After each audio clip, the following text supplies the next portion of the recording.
हाँ जी, तो नमस्कार भी सभी को। कैसे हो सारे?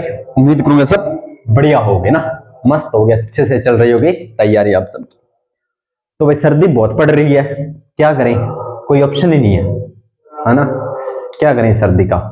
अब ये अपना जो स्टूडियो है ना, यहाँ पर भी हवा एकदम से आ रही है कि क्लास जब रिकॉर्ड करते हैं तब भी बहुत ज्यादा सर्दी लग रही होती है, पर जब जैसे ही आपको पढ़ाने में हो जाते हैं बिजी तो पता नहीं चलता।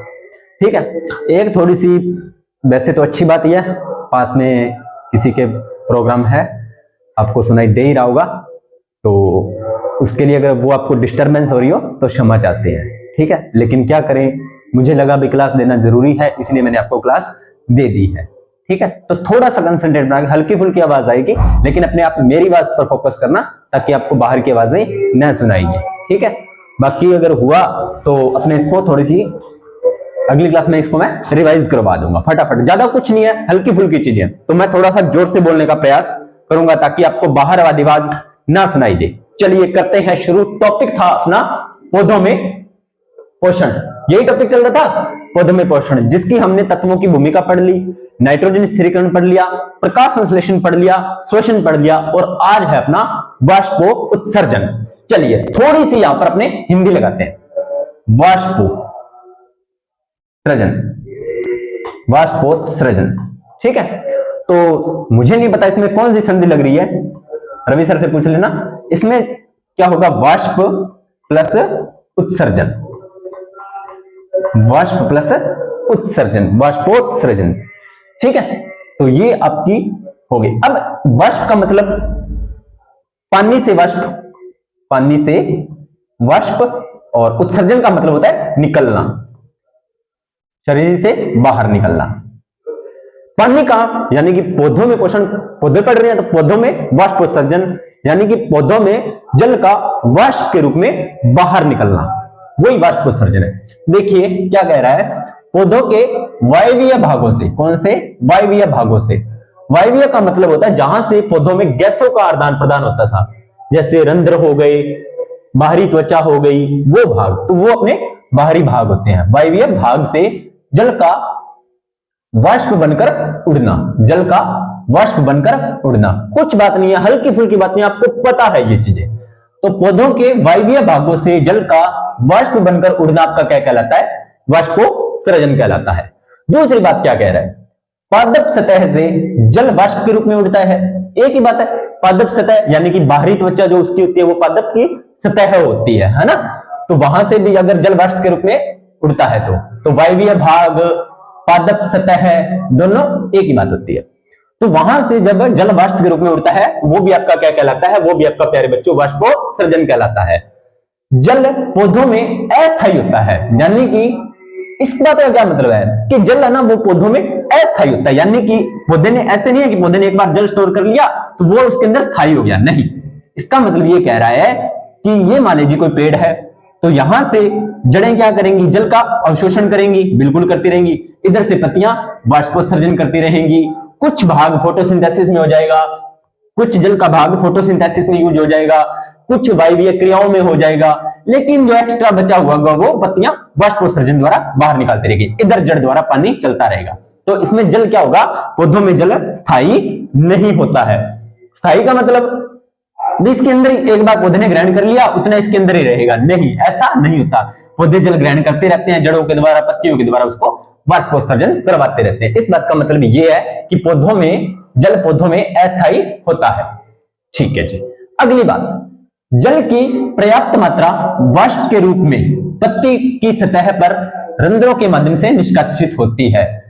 यह कह रहा है कि जल की पर्याप्त मात्रा यानी कि जल की अधिकतर मात्रा है ना, यानी कि जितना यूज होता है जल के लिए, फोटोसिंथेसिस में जल का यूज हो गया, उपापचय क्रियाओं में भी जल का यूज हो गया, जो एक्स्ट्रा है या जो अधिक मात्रा है वो क्या होती है, जल की पर्याप्त मात्रा वाष्प के रूप में, जल को किस में बदला जाएगा, वाष्प में बदला जाता है, वाष्प के रूप में पत्ती की सतह पर, पत्ती की सतह पर। लो जी, इस बात का मतलब ये है, ये मान लीजिए कोई पत्ती है, तो इस पत्ती की सतह पर क्या होते हैं, रंध्र होते हैं प्यारे बच्चों।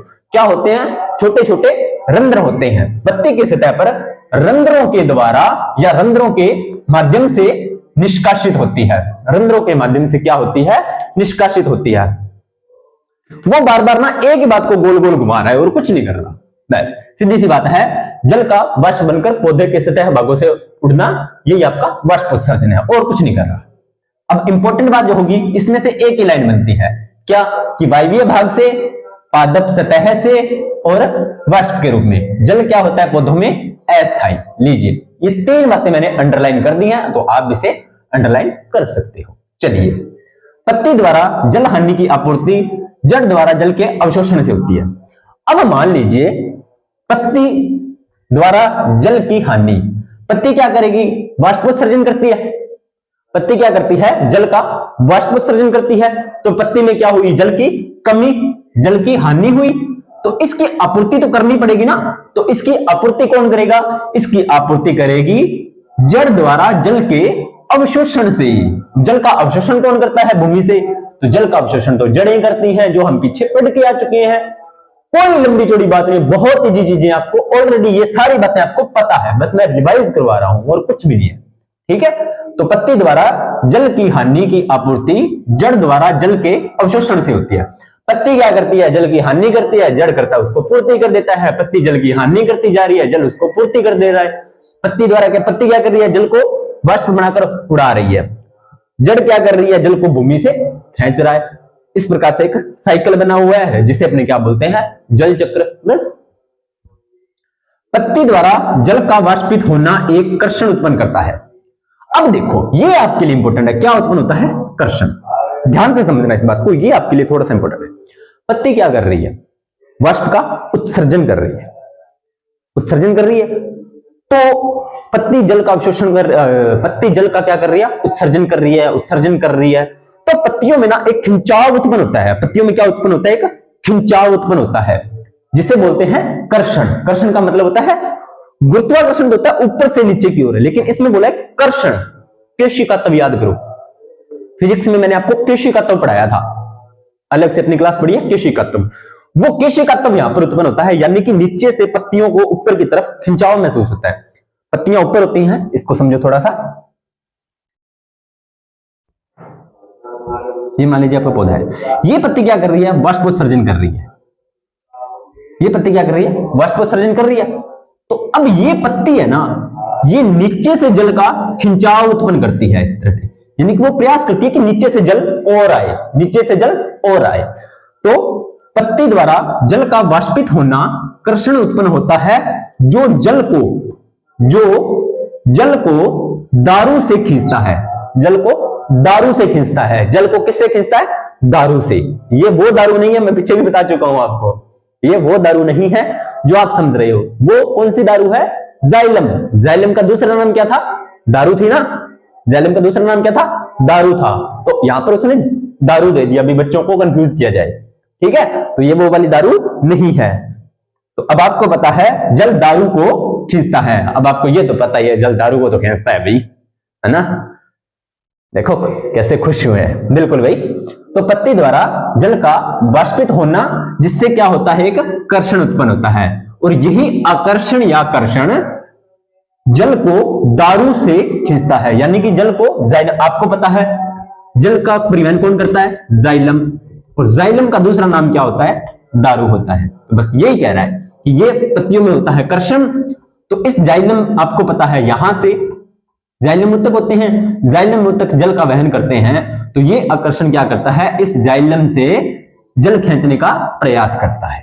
ये बात ये कहना चाह रहा है। जड़ से जल को पत्तियों तक ले जाने में वाष्पोत्सर्जन सहायक होता है। ये वाष्पोत्सर्जन का थोड़ा सा महत्व समझ सकते हैं कि जड़ से, यानी कि यहां से जल पत्तियों तक कब जाएगा, जब पत्तियों में वाष्पोत्सर्जन होगा। वाष्पोत्सर्जन होगा तो मतलब कर्षण होगा, कर्षण होगा तो पत्तियों में जल जाएगा। तो कहीं ना कहीं पत्तियों, जड़ से जल को पत्तियों तक ले जाने में आपका वाष्पोत्सर्जन कहीं ना कहीं हेल्प करता है। ये थोड़ा सा उसका प्लस पॉइंट है वाष्पोत्सर्जन का, कि अब देखो पत्तियां वाष्पोत्सर्जन ना करें तो क्या होगा, जल तो उसमें स्थायी रह जाएगा पौधे में, जो कि संभव नहीं है। अब पत्तियां वाष्पोत्सर्जन कर रही हैं, जिससे जल की हानि हो रही है। अब जल की हानि हो रही है तो उसकी पूर्ति कौन करेगा, उसकी पूर्ति जड़ करेगी। पर करेगी कैसे, जड़ करेगी ये तो हमने मान लिया, लेकिन करेगी कैसे? तो वो कैसे करेगी?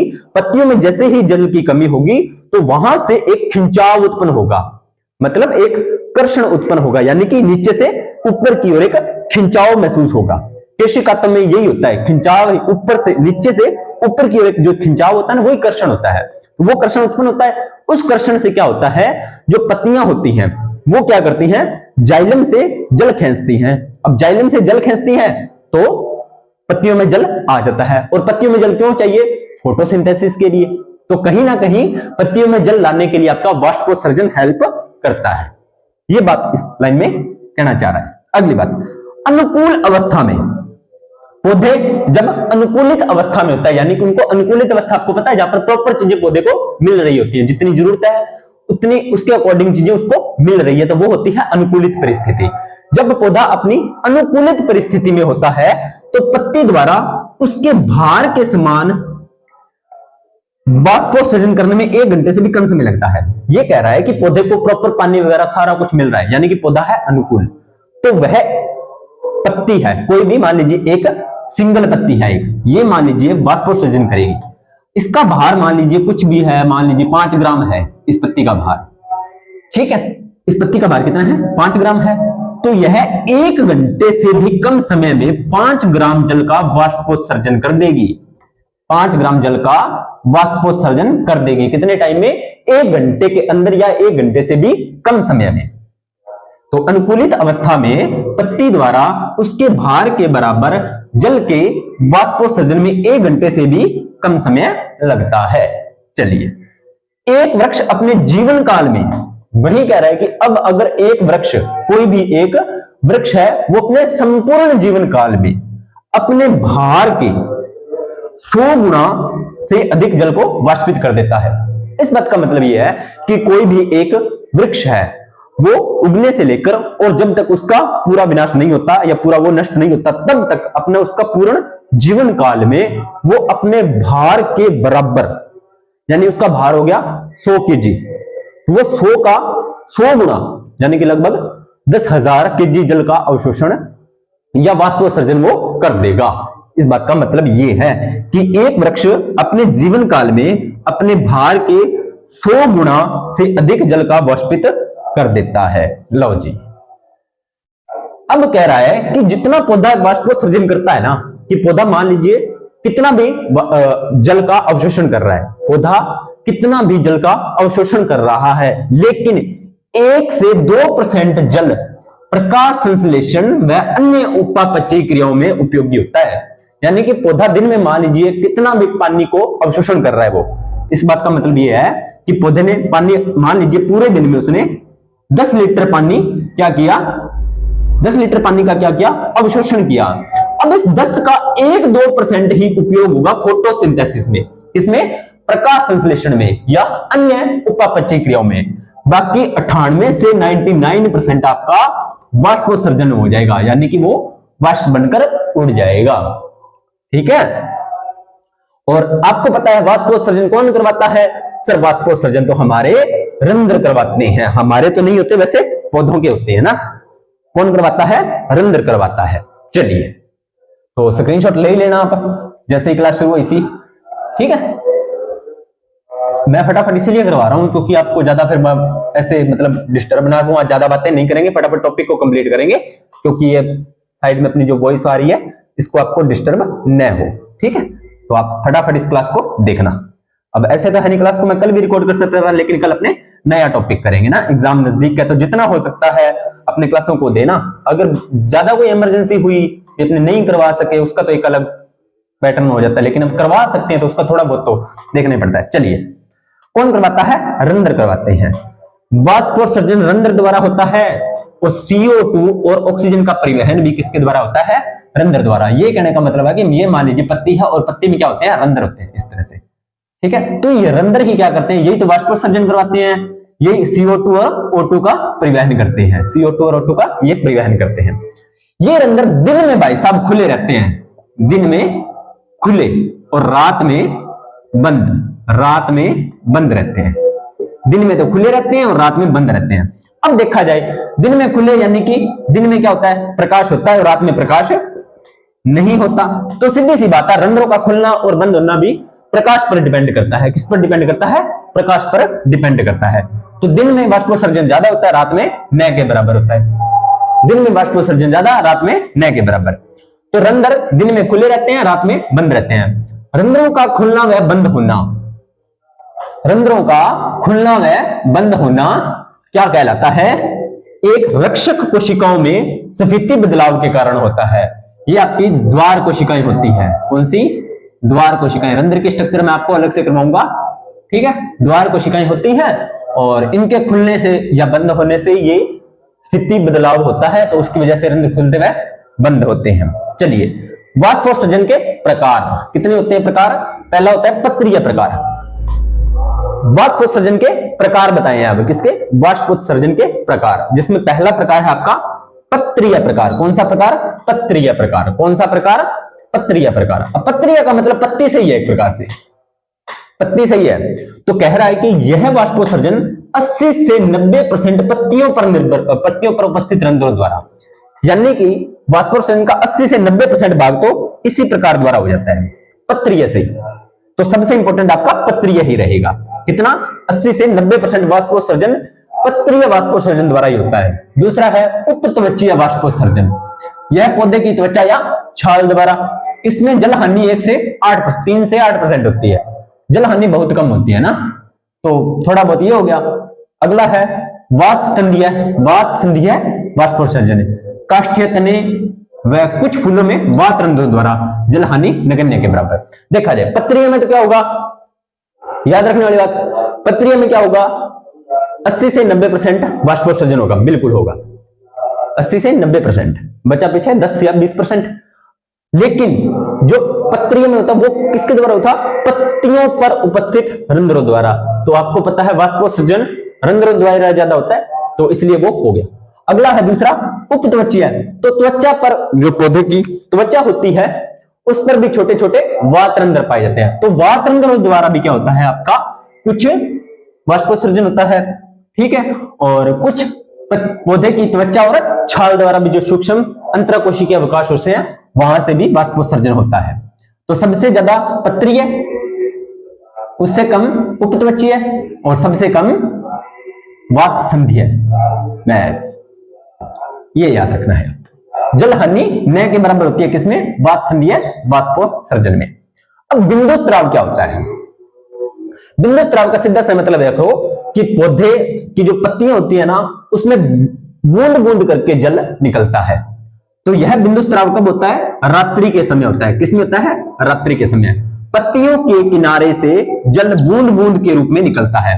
पत्तियों के किनारे से निकलेगा और वो भी बूंद बूंद के रूप में। सुबह देखना आपको पत्तियों में, जब सुबह सुबह देखते हो ना, तब आपको ये कंडीशन दिखाई देती है और वो बिंदु स्त्राव की ही कंडीशन होती है। इससे निकलने वाले जल में कुछ कार्बनिक व अकार्बनिक यौगिक होते हैं। बस ये थोड़ी सी इंपॉर्टेंट बात है कि बिंदु स्त्राव में जो निकलने वाला जल होता है उसमें कुछ कार्बनिक और कुछ अकार्बनिक यौगिक होते हैं।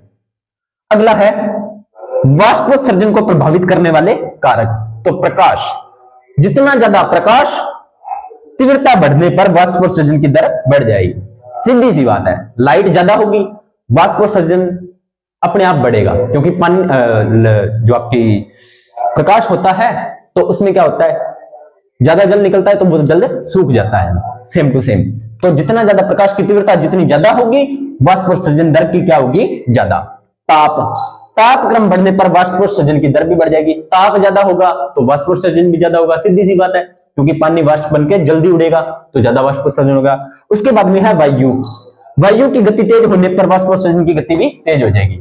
आपने देखा होगा कम हवा के अंदर चीजें जल्दी नहीं सूखती, तेज हवा के अंदर चीजें जल्दी सूखती हैं। तो वही बात यहां पर होगी कि हवा, ताप और प्रकाश, ये तीनों अगर बढ़ती हैं तो वाष्पोत्सर्जन बढ़ेगा और आर्द्रता बढ़ने पर वाष्पोत्सर्जन की दर कम हो जाएगी। लो जी, ये हम आपको एक लाइन में शॉर्ट कर दे रहा हूं। प्रकाश,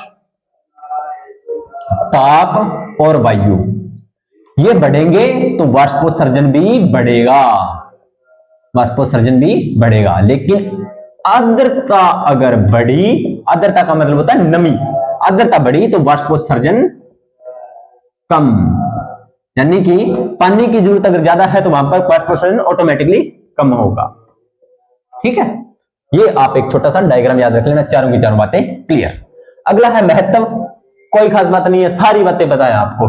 खनिज लवणों को जड़ से पत्तियों तक ले जाता है, वही बात, खनिज लवण जड़ों से पत्तियों तक कौन लेके जाएगा? वाष्पोत्सर्जन द्वारा। तापमान संतुलन, मैंने आपको बताया था ना कि हमें गर्मियों में गर्मी और सर्दियों में सर्दी क्यों लगती है, तो सेम टू सेम यही प्रोसेस यहां पर लागू होगा। ठीक है, जल अवशोषण में रसरोण में सहायक है, जल का अवशोषण करने में, वायुमंडल को नम बनाकर जल चक्र में मदद करता है, वही बात, जल का साइकिल चलाने में। ठीक है, प्रकाश संश्लेषण में जल का महत्व होता है। बस अब आपके लिए इंपॉर्टेंट क्वेश्चन ये है, गैनोंगमीटर, गैनोंगपोटोमीटर, गैनोंगपोटोमीटर पौधों में वाष्पोत्सर्जन दर की मापने का यंत्र होता है। यानी कि पौधों में वाष्पोत्सर्जन की दर को किससे मापा जाता है? तो वो आपका होता है गैनोंगपोटोमीटर। पौधों में वाष्पोत्सर्जन की दर को किससे नापा जाता है? गैनोंगपोटोमीटर में। ठीक है, तो मैंने थोड़ा सा स्पीड में क्लास बनाई है, तो थोड़े से मैंने आपको प्रॉब्लम्स थी वो पहले ही बता दी थी कि पास में अखंड पाठ चल रहा है, जो कि बहुत ही हमारे मतलब अच्छी जो सिस्टम है घर का अच्छा रहे, तो उसके लिए वो लगाया हुआ है। ठीक है, तो हमें भी सुनना चाहिए ये चीजें, धार्मिक स्थलों पर ये चीजें देखनी चाहिए, बहुत अच्छी बात है भाई। ठीक है, यहां पर अपने ज्यादा बातें नहीं करते हुए ये टॉपिक पौधों में पोषण अपना होता है कंप्लीट। अगला टॉपिक रहेगा अपना फिजिक्स का, ध्वनि से रिलेटेड। ठीक है, और बायोलॉजी का अपना टॉपिक यह रहेगा पादप हार्मोन्स। अगला टॉपिक क्या रहेगा? बायोलॉजी का पादप हार्मोन्स।